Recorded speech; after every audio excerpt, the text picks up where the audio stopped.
Ինչու են լրատվական խմբագրության անհրաժեշտ նոր ձևաչափեր, ինչը առաջարկել ընթերցողին տեղեկատվական գերհագեցվածության պայմաններում, որն է հայաստանյան լրատվամիջոցների հաջորդ մարտահրավերը, և ի վերջո, ինչպես գումար վաստակել թվային միջավայրում։ Այս ու մեդիադաշտին առնչվող բազմաթիվ հարցեր մայիսի 28-ին և 29-ին քննարկվեցին Հայաստանի ամերիկյան համալսարանում։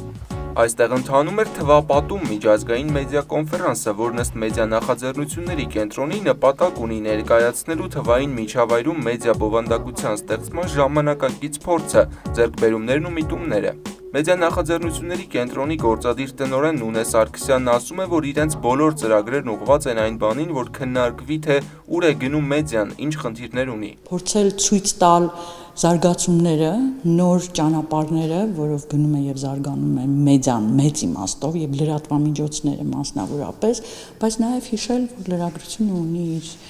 արժեքները եւ իր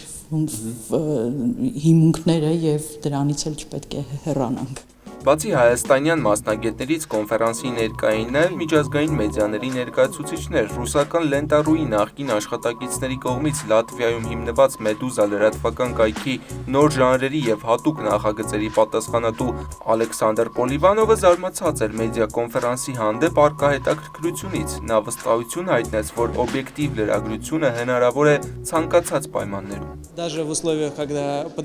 Նույնիսկ երբ ճնշվում է խոսքի ազատությունը, միշտ հնարավոր է գտնել խոսելու ուղիներ, դա մեզնից է կախված։ Ներկա կոմունիկացիոն միջոցների, սոցիալական ցանցերի, կայքերի առկայության պայմաններում ավելի ու ավելի դժվար է պայքարել խոսքի ազատության դեմ։ Սովորաբար պետական չինովնիկները պակաս կոմպետենտ են, քան լրագրողները, դա նման է կատվի և մկան խաղին, որտեղ լրագրողները առավելություն ունեն։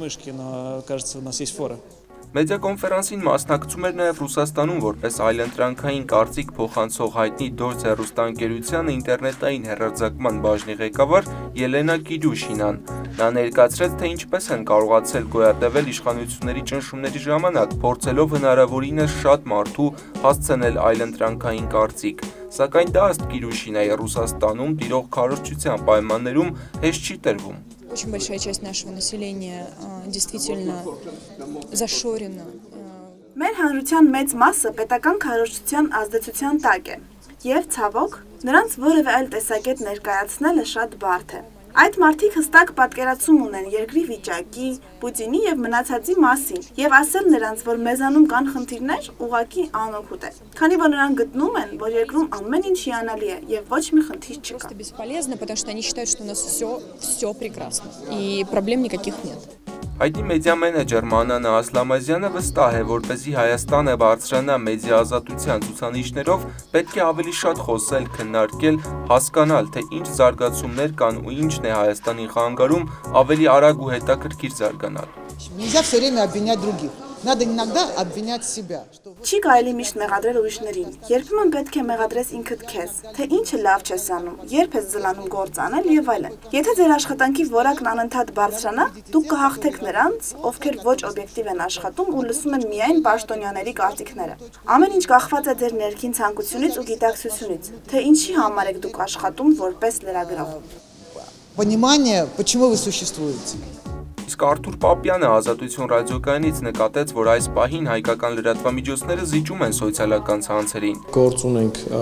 Одноклассники դեպքում ավելի քան 900,000 օգտատիրոջ հետ, որոնց մի մասը իհարկե ֆեյքեր են, ամեն դեպքում նրանք այնտեղ են։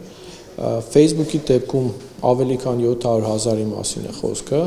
մինչդեռ կարելի է նայել հայաստանյան հիմնական կայքերի ցուցանիշները եւ համոզվել, որ այնտեղ հազվադեպ է, որ թիվը անցնում է 300,000-ի։ Իմ մտահոգությունն այն է, որ Facebook-ը կարող է մի օր հերթական անգամ փոխել խաղի կանոնները։ Եվ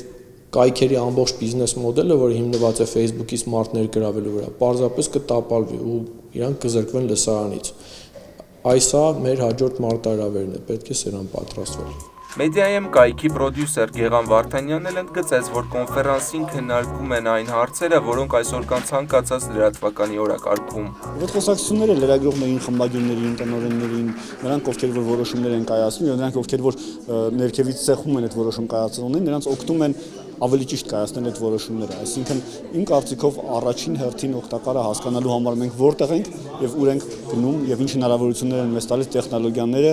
եւ ինտերնետը որպես պլատֆորմ այդ հնարավորությունները այդ ճիշտ ճանապարհով գնալու։ Նախաձեռնողները հույս ունեն, որ կոնֆերանսը կդառնա ամենամյա։